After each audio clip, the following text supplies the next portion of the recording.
every month.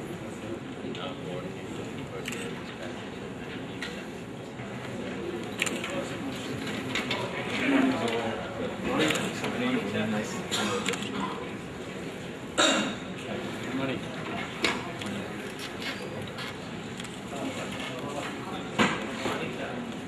Thank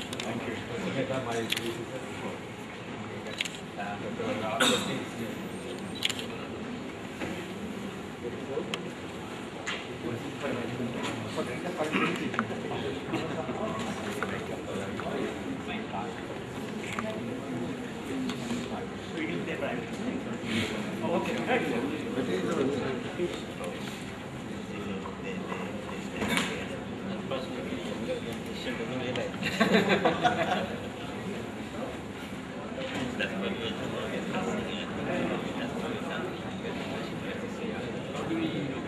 Back into the sciences, then back into without that, of course, the industry will basic support. Industry comes from the basic sciences. After that, we study economics and the kind of things that we will telling. Next step is in the martial arts.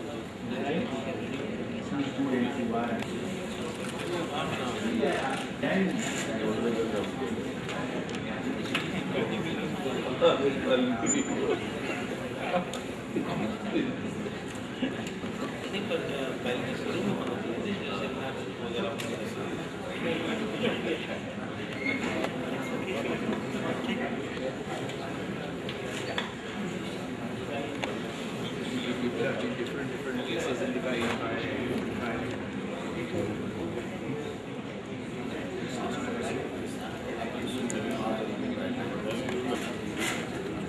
can write, but there is no part in the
I welcome you all. Professor B.L. Mungekar, Member, Planning Commission, Government of India. Disaster Management Authority, Government of India, and former Director, Bhawa Atomic Research Center, Mumbai. Dr. Amit Rai, Director, IUAC. We are here to create a platform and discuss operational and radiation protection aspects of accelerator and low-level radiation community. It is an attempt to make a forum which should facilitate exchange of experiences and information on various aspects. Dr. Amit Rai will further elaborate this in his welcome note. I would like to request Ms. Ritika Dhawan to welcome Professor B.L. Mungekar with a bouquet of flowers.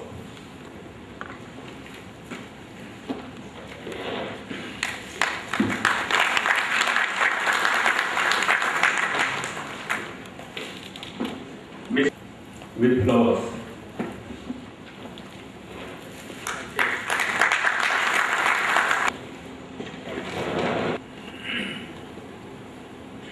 Dr. Roy, please you come here.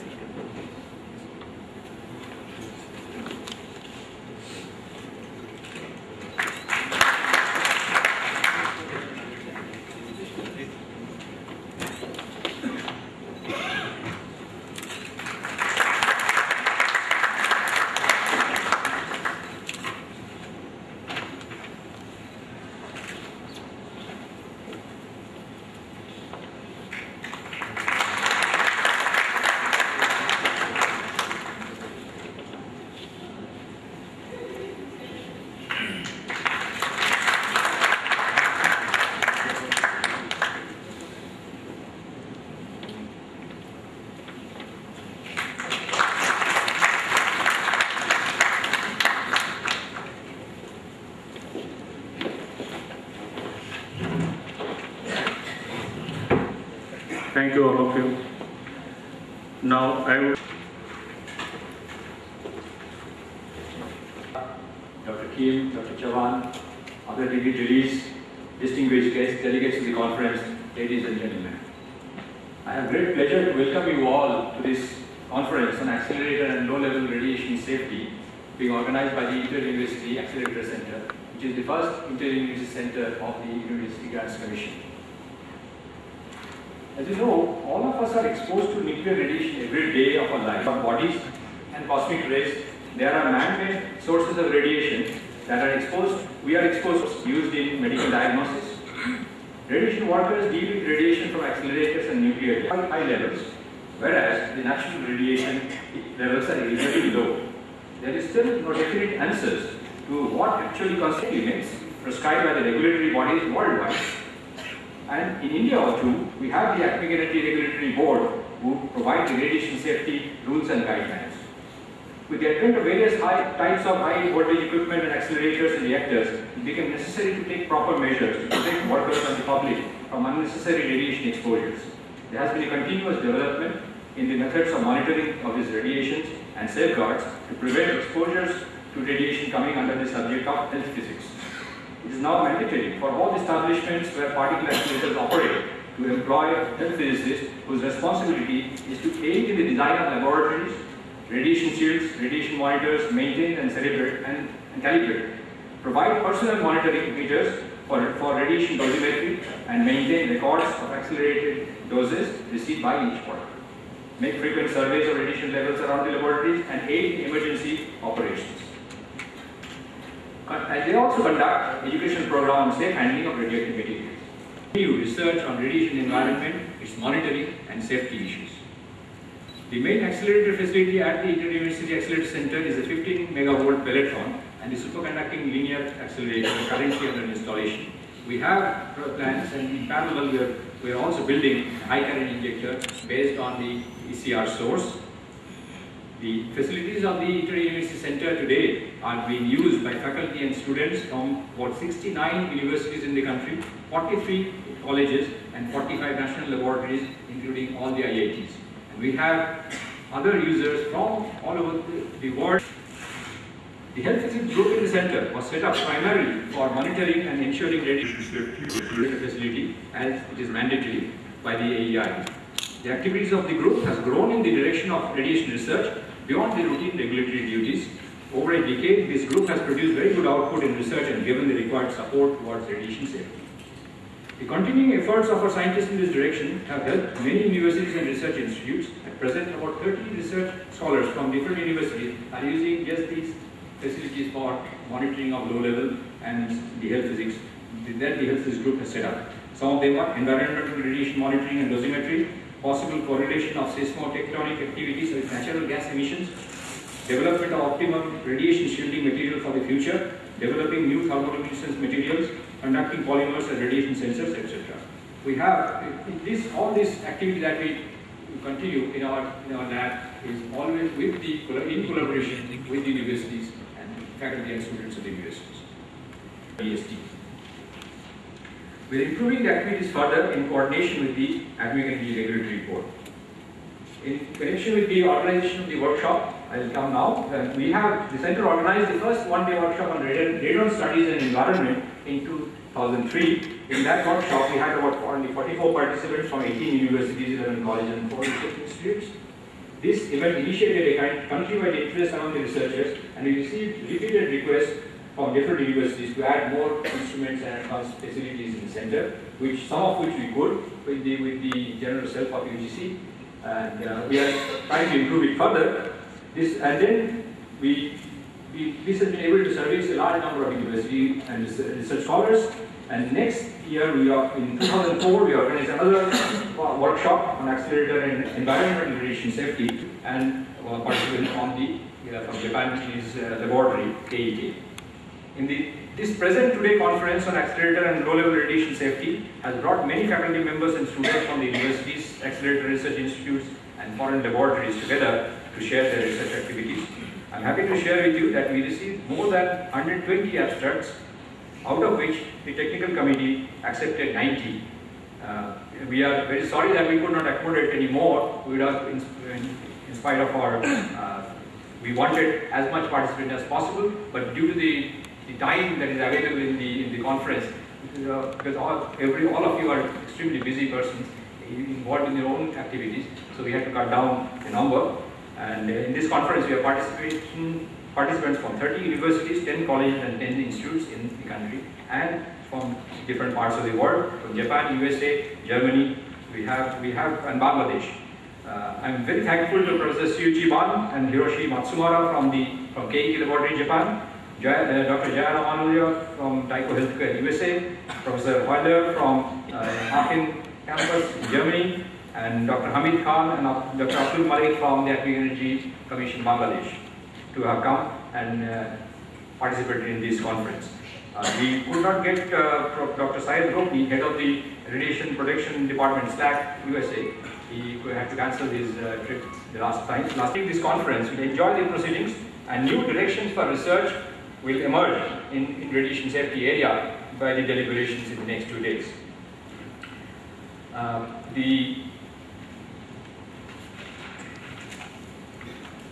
I'm sure that the conference organizers and technical committee has prepared a very nice, very good program, and you will have a lot of interaction and a good time in this conference. Although the weather outside is pretty hot, so which of course means that you will be more engaged in discussions here in the conference rather than going out. So which is good for the science part of it. But of course the stay as such, but we like to make your stay as comfortable as possible. Our team of organizers have tried to make the best efforts for all, so that you have a comfortable stay. But I'm sure there may be some lapses, so please forgive us for that. But do bring it to our notice definitely, so that we can improve in the future. I'd like to thank Professor Mungekar and Dr. Bhattacharya for taking time out of the busy schedule to grace this occasion and supporting this conference with full-heartedly. I thank all the delegates for coming to attend this conference and welcome you once again to this meeting, and also to our center where tomorrow given us to allow for this program today. But tomorrow we move to. Thank you again very much, and have a pleasant stay and a good conference.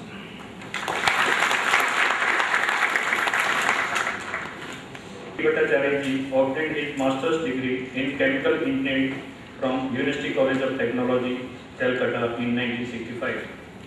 Subsequently, he joined 9th batch of Bioatomic Research Center Training School, where he scored the top rank amongst the chemical engineering trainees. Dr. Bhattacharya in the Department of Atomic Energy, during which he could distinguish himself as one of those who have excelled equally in both research and government work as well as execution of projects. Way of establishing a number of plant facilities, forefront of nuclear science and technology in the world.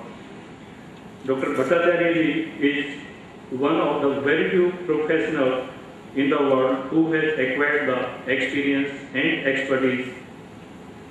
He was Director Bioatomic Research Center from 2001 to 2004.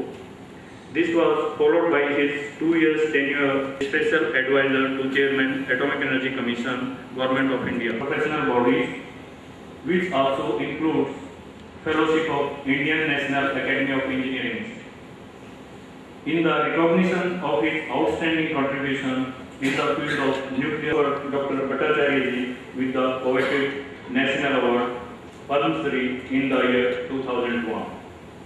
Now, I would like to request Dr. Bhattacharya to give his presidential address.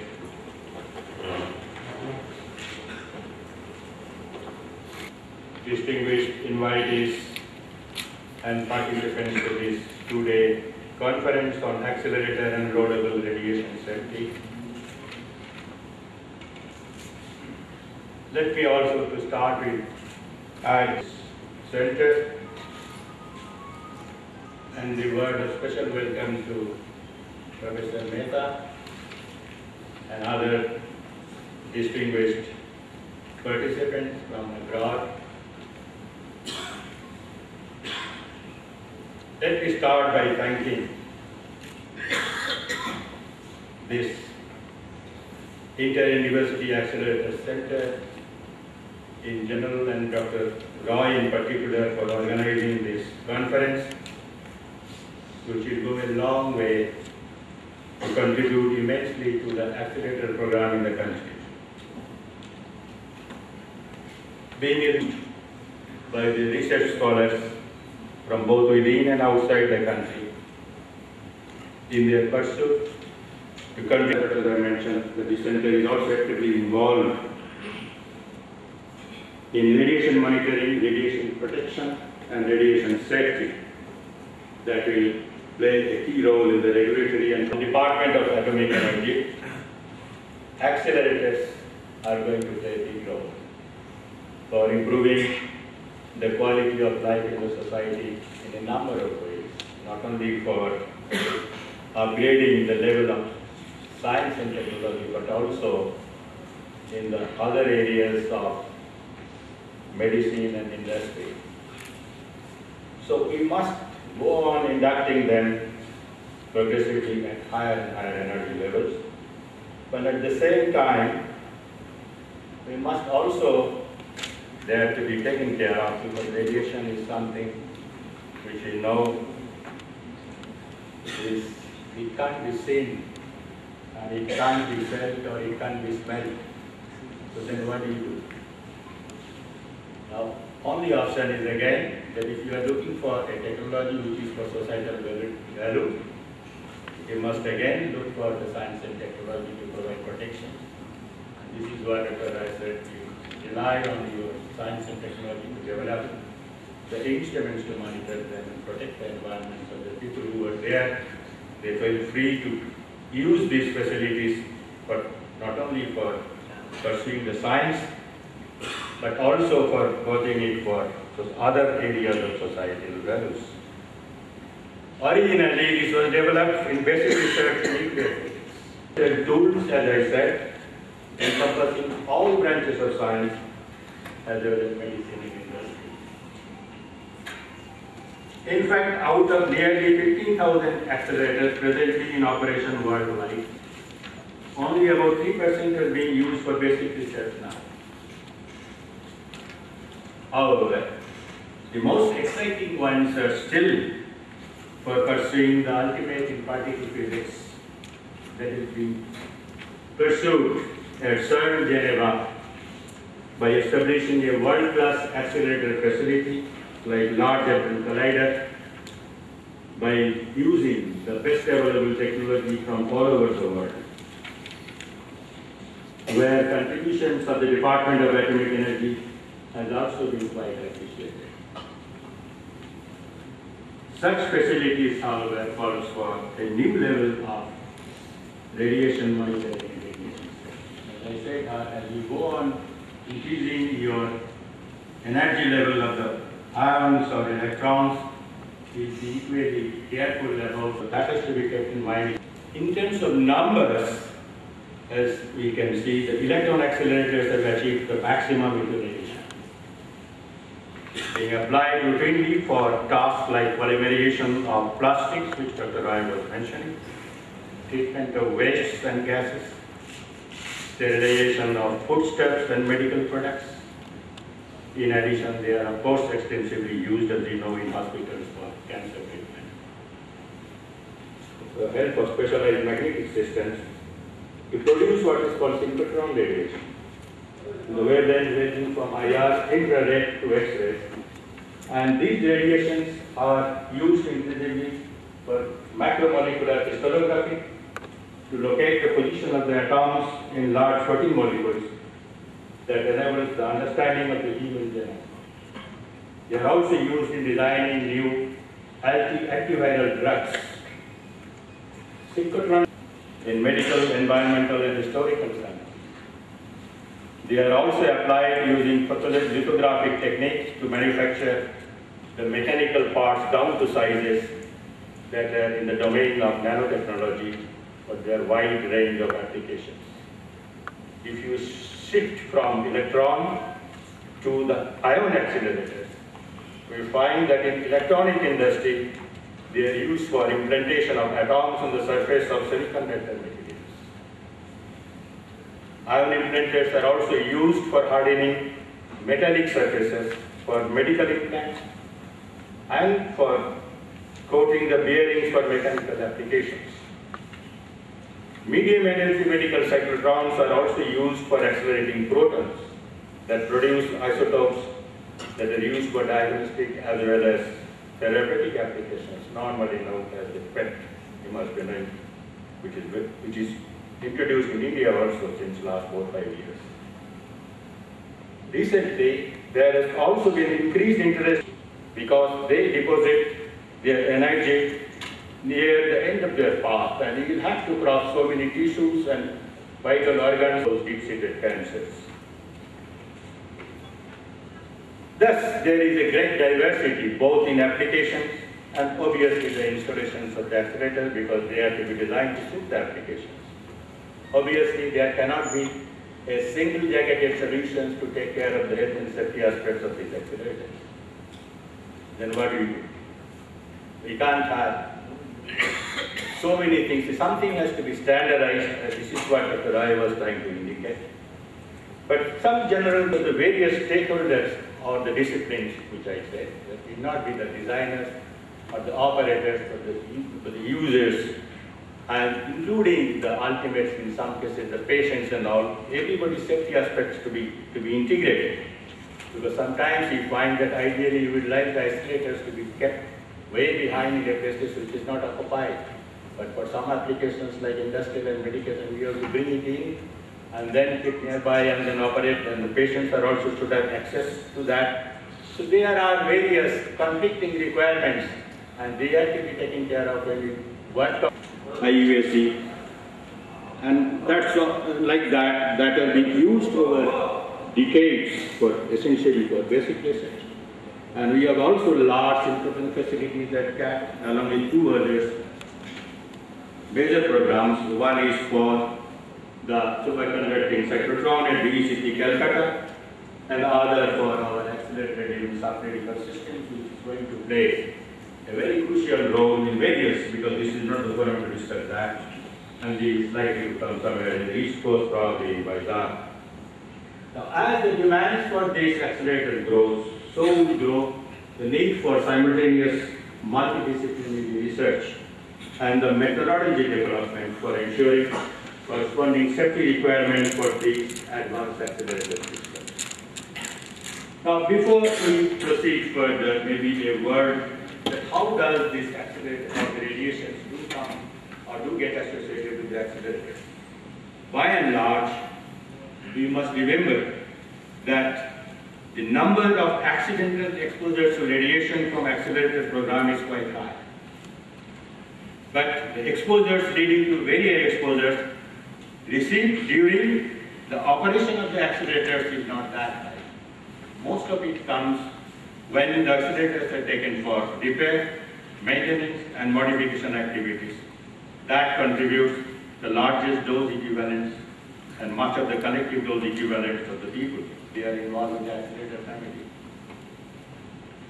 And this activity comes from radioactivity that is induced in the accelerator components and walls of the secondary neutron, and the walls by secondary neutrons as a result of the primary ion beam interactions with the accelerator parts, targets, and the beam doubles.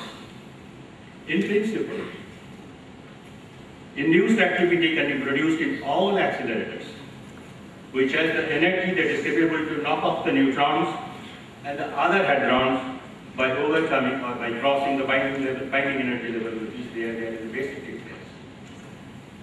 Similarly, if you go to the proton family, as long as they are about 10 MeV, the binding energy generally of the order of 8, 9 MeV, or sometimes with less, it is possible to induce this activity. Every neutron is capable of inducing radioactivity through their secondary reactions.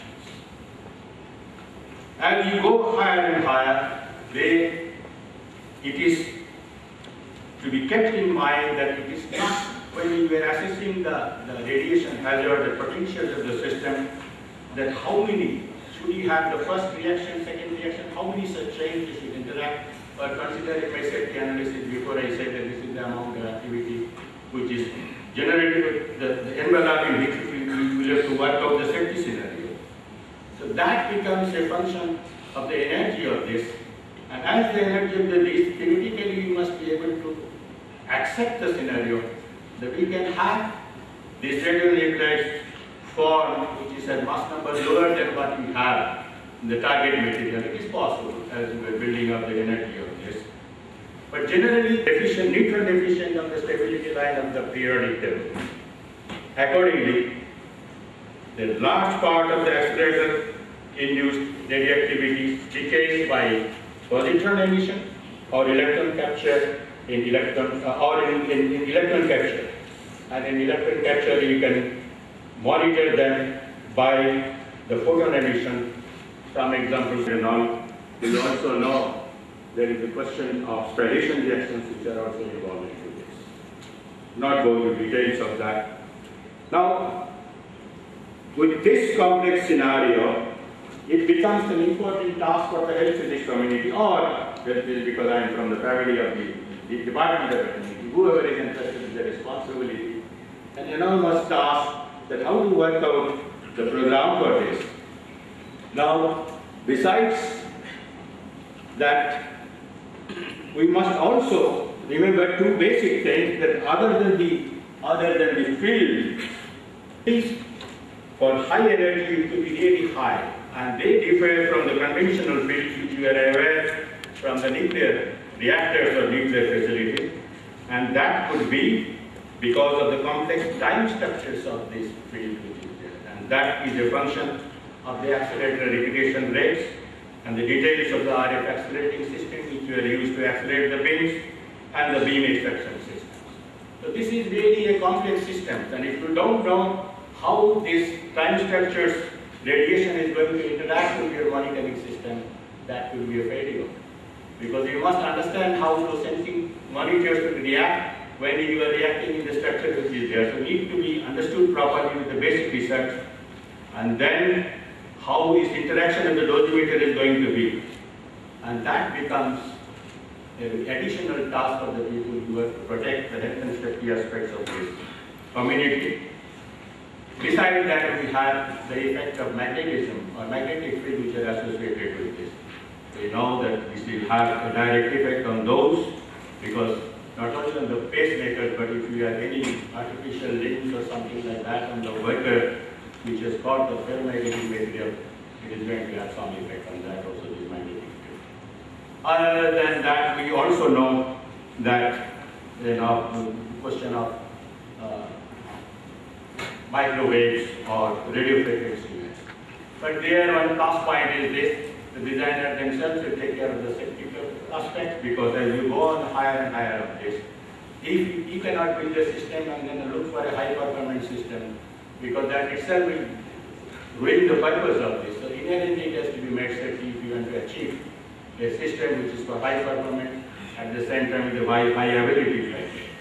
So that both the radio frequency as well as magnetic fields are to be there around, and the community who are involved in evolving, right, from the sensors and the protection systems and the safety scenario, they must work out the details of this.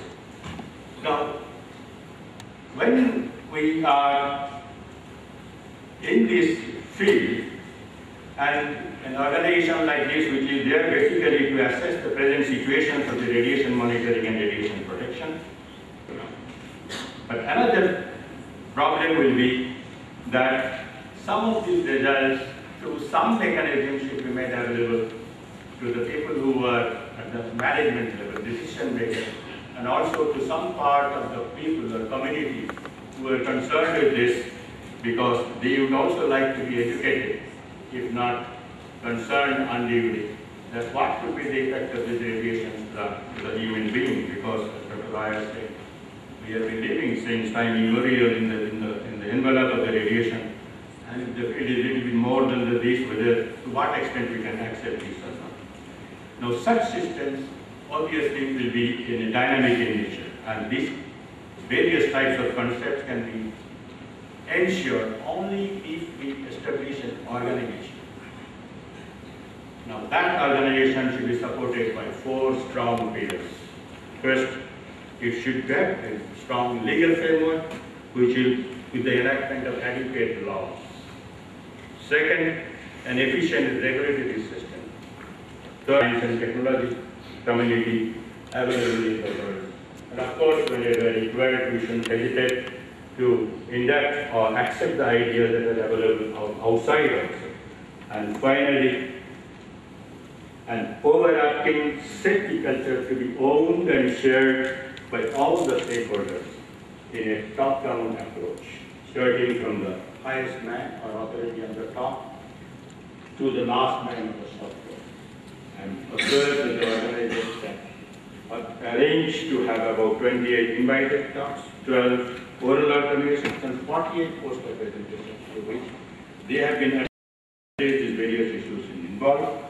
And I'm sure the deliberations which are planned for the next 2 days will be academically exciting for the basic researchers and professionally rewarding, because I can see a cross-section from very young to not so young people in this talk. And I'm sure they'll be able to exchange the ideas within them and benefit professionally. I wish this conference a great success. Thank you very much.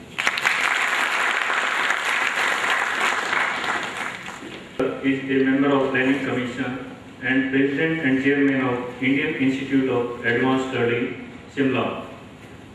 Formerly, he was the Vice Chancellor of University of Mumbai, Member Commission for Agriculture Cost and Prices in the Ministry of Agriculture, Government of India. He has also been member of several prestigious committee of Government of India and former chairman of Cooperative Bank and Credit Society, Mumbai, and governing bodies of several academic institutions. He is a life member of several professional societies like Indian Society of Agricultural Economics, Indian Economics Association, Indian Society of Labour Economics, Center for the Study of Society Change, Marathi Arthashastra Preserve, Dr. Ambedkar Institute of, and he has been well popular among them. An acknowledged expert of economics, his work on the India's economic reform and its social impact is widely cited. He has visited various academic institutions across the world, including UK, France, Canada, Germany, USA, China, Malaysia, Singapore, and Thailand. He has received a large number of academic honors and awards, among which is the Outstanding Educationist Award for the year 2000-2001 by the National Center for Research and Development in Education, Science and Technology, Mumbai. He has a large number of publications in the form of books, monographs, articles, and research papers. Now I request Professor Mungekar for the inaugural address.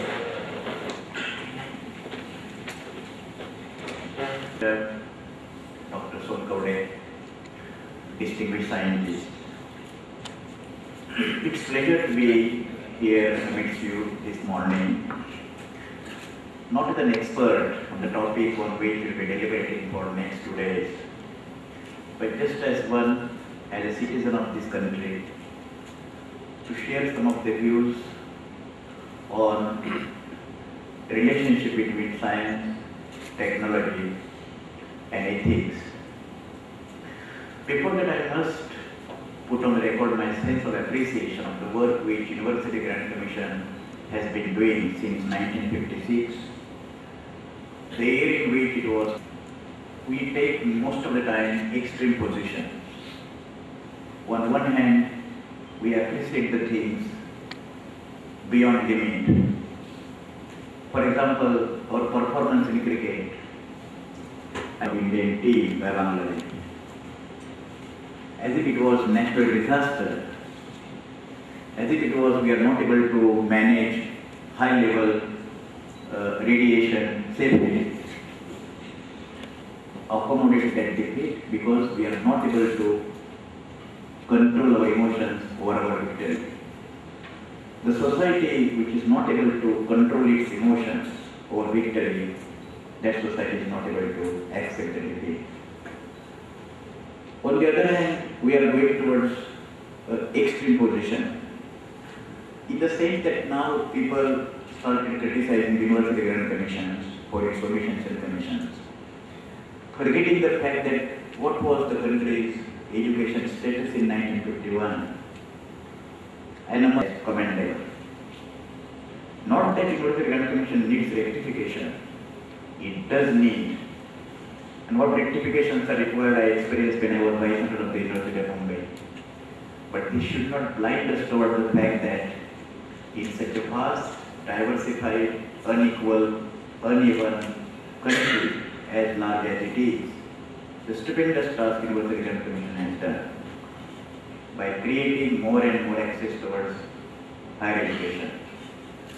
But one important contributions of University Grant Commission is that it started several excellent research and academic institutions in different fields of activities. Establishment of inter-university centers is one of such kind of noble activities University Grant Commission has undertaken. I visited, I think 3 years ago, your nuclear science center, now re-christened as inter-university center. Now I know that I am here just to share some views, not as an expert, but then the important thing that comes towards mind is, what is the role of social scientists in the midst of natural scientists? It is in this respect that science, technology and human development, 50 years after the outbreak of industrial revolution, we shall immediately admit that so far as science and technological development is concerned, what happened during the last 250 years is unmatched compared to what happened during the last 60,000 years. But forget about 250 years. When James Watt first started the wheel, the invention which revolutionized the entire world, and industrial development and technological development. For 50 years is also unprecedented compared to what happened during the last 250 years. I think it is extremely difficult to cope up with the changes, alarming as they are, in the area of science and technology. People nowadays, after liberalization and collapse of Soviet Union, hesitate to refer to Marx as if even going to the extent that Marx was anti-social. But Marx was right in one respect, namely that Marx said that technology is the locomotive of human history. And technology, as we know, based on science, with respect to human society, has been entirely made possible because of technological development. However, science and technology, they are neutral to human values. Science doesn't have its human values because it is real, because it is factual, because it is dealing with the situation as it is. Now, when technology comes into existence, human life, not only which are accessible or available to relatively better sections of society. Let us take the case of Green Revolution, which took place in the early 70s in Indian agriculture. Between 1956 and 19 from America under PL 480 contract, almost all food ministers of India were moving across the world with a begging bowl. And then we had Green Revolution. Food grain production in 1971 was 104.8 million tons, as against 69 million tons in that period. It was just made possible because of the John D. Rockefeller Research Foundation in America, which went into research, finding out the high-yielding variety of wheat, which was basically in Mexico and Taiwan. I mean, if anything to which human society is most indebted compared to economists, philosophers, social scientists, linguists, literatures and all others, if any one single section of human society to which human society must be and is largely indebted, that is the section of science. With the help of technology, the same technology is creating problem for the human society. Let us take the case of atomic war. Now atom is neutral towards ethics is concerned, but then you can go for devastating equipment and warlords and all kinds of sophisticated appliances. We can destroy the world 10 times a day. Now, I was just, Dr. I was kind enough to show me the laboratory, and he told me that the walls of the ground 6 inches because walls are exposed to radiation. Now when we go for experimentation, in order to find out technology which is necessary for human development, the role of science and technology, if it is not kept at the positive level, human friendly, and if it is taken other way around, what will happen to the human society? We experienced during the first 2 world wars. Fortunately, India has not experienced any war. What happened in 1965 over the run of Kutch, and what happened in 1971 during the liberation of Bangladesh war could not be considered a war if they are compared with what happened during First and Second World War. Some of the European countries, say for example in Germany. In Germany you do not have taller than 8 or 9 story building even today, for the very simple reason that every square centimeter or inch of Germany's land has experienced what war was. Now it is not the fault of scientists that they could develop atomic power. For what purpose human society will be using atomic power, that depends upon the scruples, the wisdom, the humanitarian consideration or otherwise that people will be having at a point of time.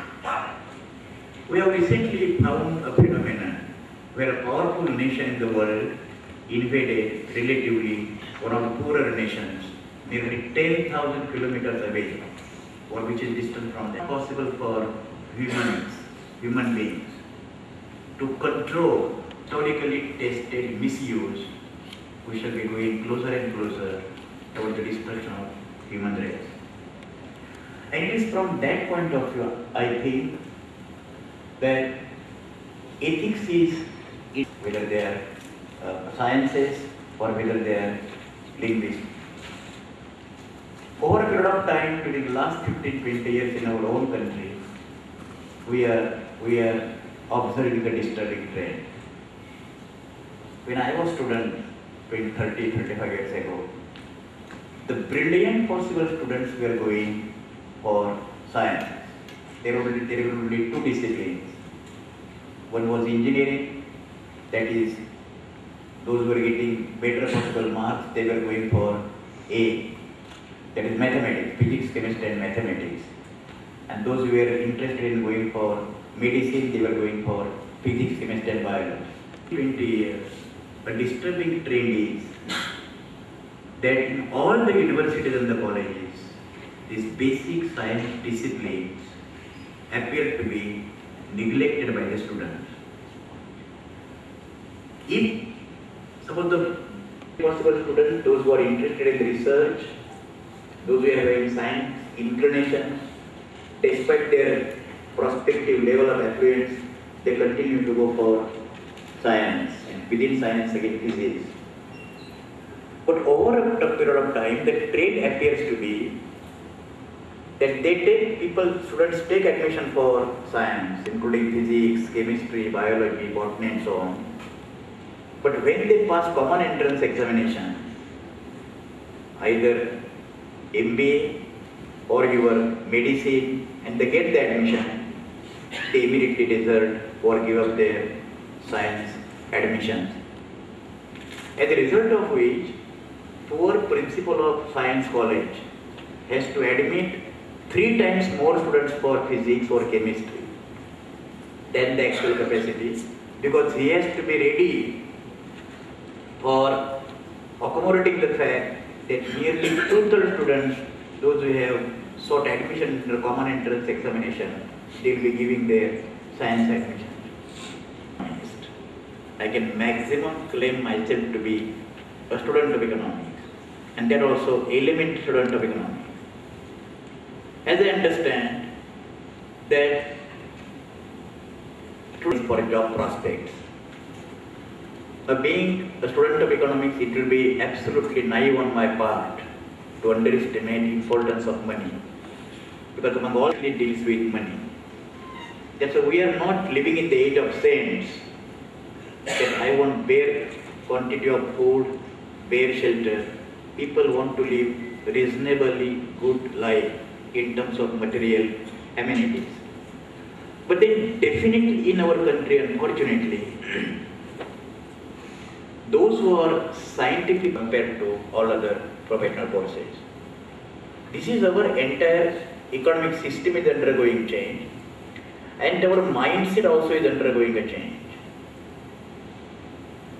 What is our mindset? We try to measure worth of an individual only in terms of money available to him or her. So, for example, somebody, good scientist, and he is getting 15,000 rupees per month in government institution, like say IUC or any other research center. He may be knowing Einstein better than professionally managerial in Einstein, and in general theory of relativity doesn't have that understanding. This is absolutely perverted value system. Society requires affluence, but affluent society is not necessarily cultural society.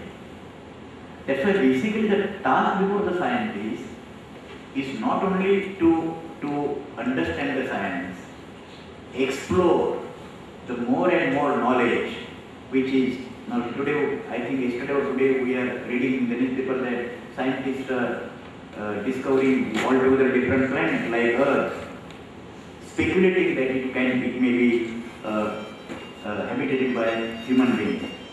That's why these explorations, man's capacity to understand the things, man's capacity to understand the nature is just tremendous.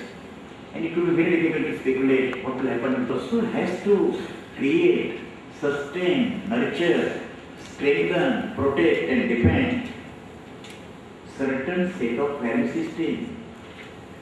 And I think that in the entire midst of what is going today in the country, in terms of employment, you know that in 1971, I remember the statistics is 1971, which was published by Economic Survey of that year. 175 engineers, doctors and technocrats in 1971, they were unemployed for more than 3 years. That's why earlier batch of the students, those who are joining this extremist movement, most of them, they were brilliant students, passed out their science and other disciplines from Presidency College, Bengal, Presidency College of Kolkata. My point is that society, and this is also one of the agendas should be before the scientists, that you require scientists minimum decent life, good working conditions. Now, for example, Dr. Rai was telling me that this program is organized in some different auditorium. This program also is organized by in the auditorium, which is financed by government, but then incubations are autonomous. And during last 19 or 20 years after Nuclear Science Center came into existence, government was charitable, University Grant Commission was charitable, but we couldn't have one independent auditorium. Now, myself being not a politician, it will be difficult for me to give the promise. And yet I tell you, Dr. Rao and all your colleagues, that we shall ensure that in course of time, you will get your independent auditorium.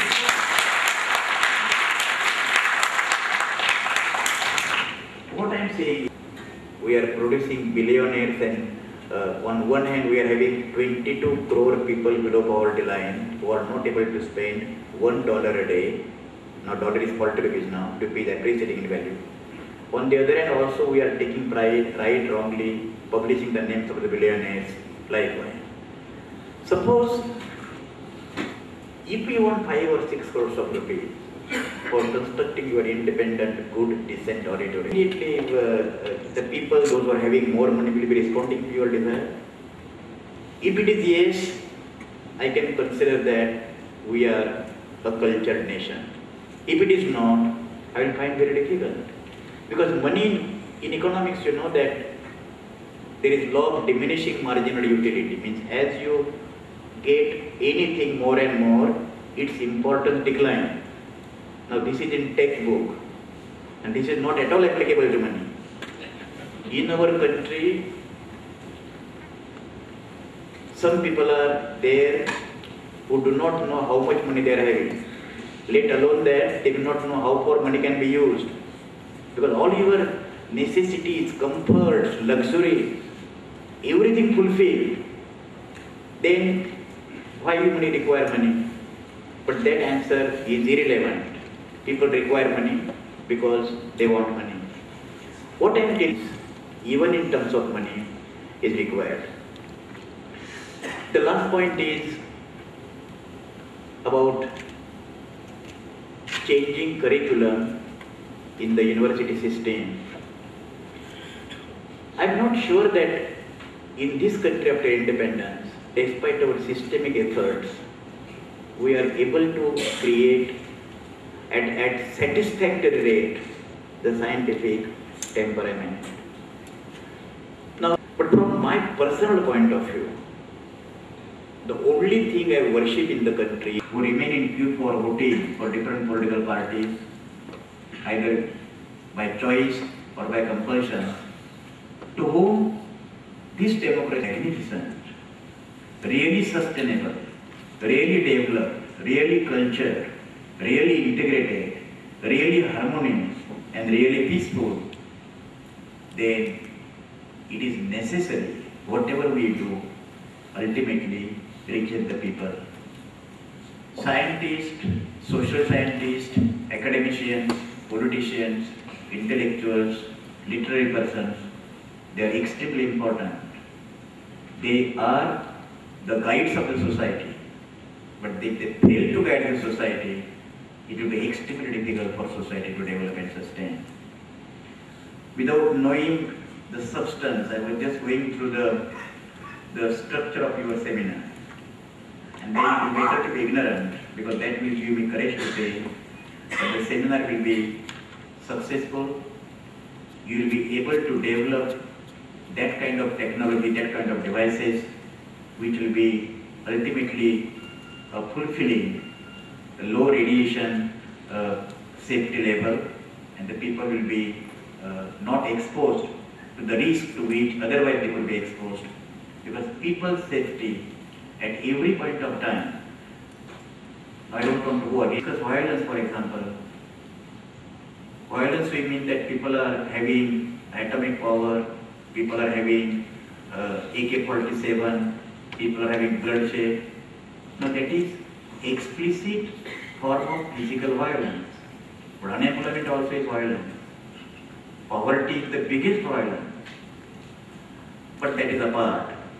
We shall try to find solutions in terms of development of all sorts of devices and mechanisms will be relevant from making economic policy successful and making people of this country able to enjoy decent life. Thank you very much.